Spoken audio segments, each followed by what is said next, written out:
Praise lord. Jagapati royal ఛానల్ని subscribe చేయండి, like చేయండి, షేర్ చేయండి. దినం దేవుని వాక్యము ఆదికాండము 4వ అధ్యాయము మరి 4వ వచనము.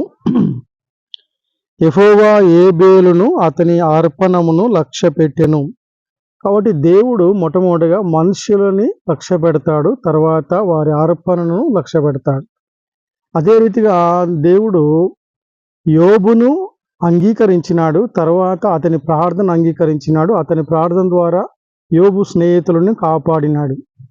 కాబట్టి దేవుడు యోబును అంగీకరించినాడు, యోబు స్నేహితులని తృణీకరించినాడు.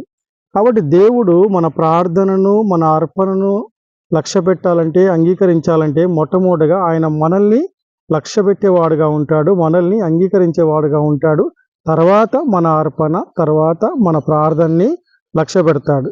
తర్వాత మరి